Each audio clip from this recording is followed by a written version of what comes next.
I want to share with you the way I teach a duration behavior is basically it comes down to two things. And that is, I want my dogs to understand what to do and when it's over. So those are two cues, two behaviors. What to do, it might be a sit. I want you to sit.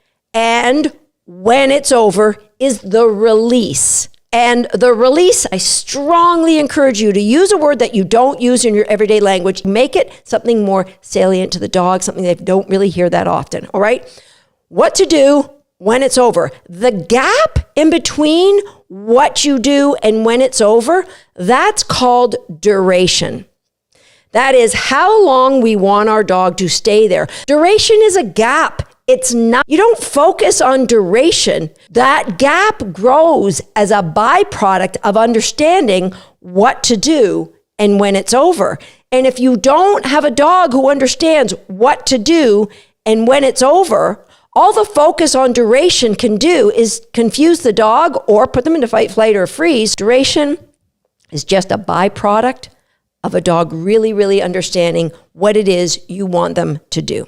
Okay, so our focus isn't on duration. And you've got to recognize, first of all, there's levels at the dog holding a position for a duration. So the levels might be, I'm just introducing. I've got the introduction. Now my dog's in kindergarten. So we do kindergarten, then we go to grade school. That's quite a few grades. Then we go through high school, several more grades. Oh, now we're going off to university, or what my American friends might call college. And after that, we might go to a PhD. You see, we keep adding levels. So I've got my PhD. Ooh, now I've got a professional dog who understands what to do and when it's over. And after a professional, I'm going up to an elite expert. Those are the levels that we have to teach our dog these control behaviors. Now, what are control behaviors? So a sit, a down, maybe a stand.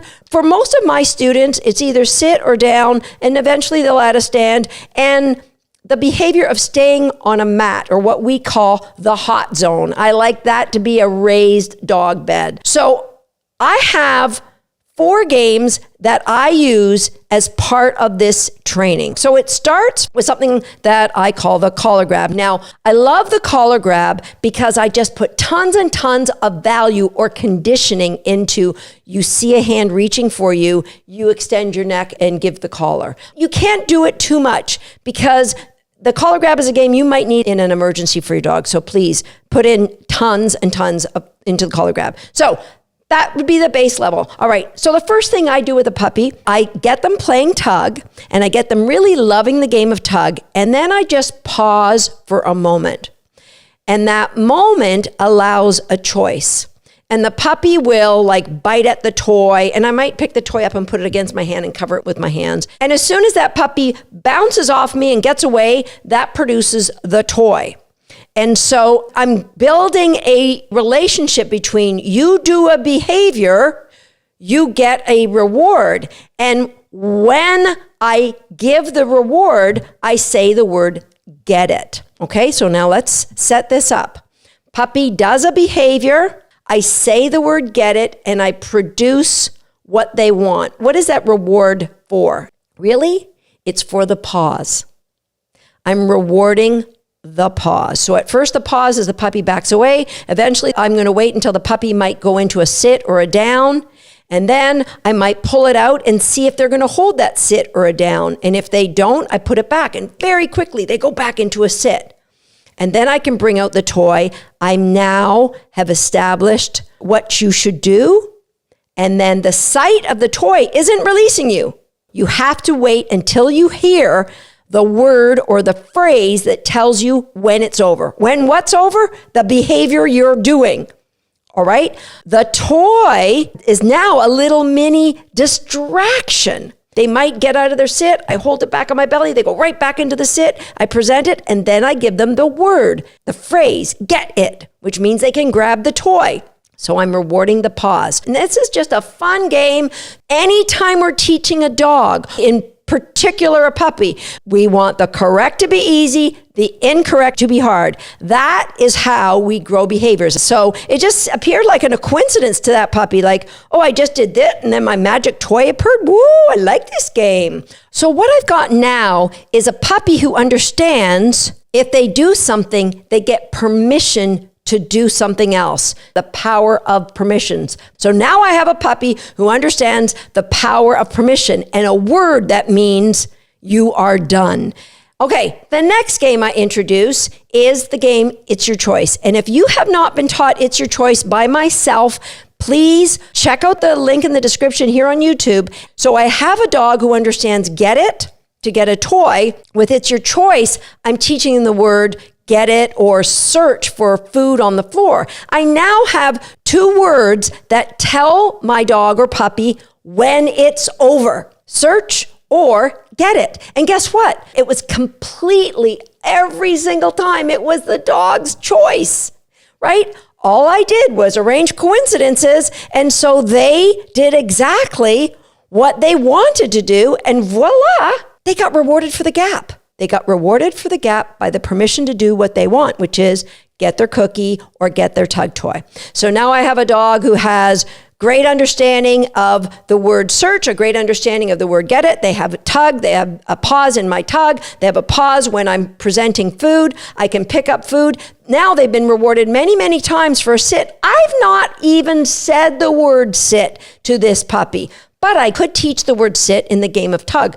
You may or may not have done that, but we move on to the next game. And this is crate games. And for those of you who have not got crate games for the price of $19.99, you can get crate games online. And I promise you it is worth about 100 times that amount to you and your dog, because we're teaching the dog the fundamentals of sit and hold position for a longer period of time when there's nothing out there that you want. So there's, up till now, there's been a toy that the dog wants, or there's a cookie that the dog wants. Now we're transitioning to crate games where the door is open and nothing out there is what you want, but I still want you to hold position. Now, how long are they going to hold position?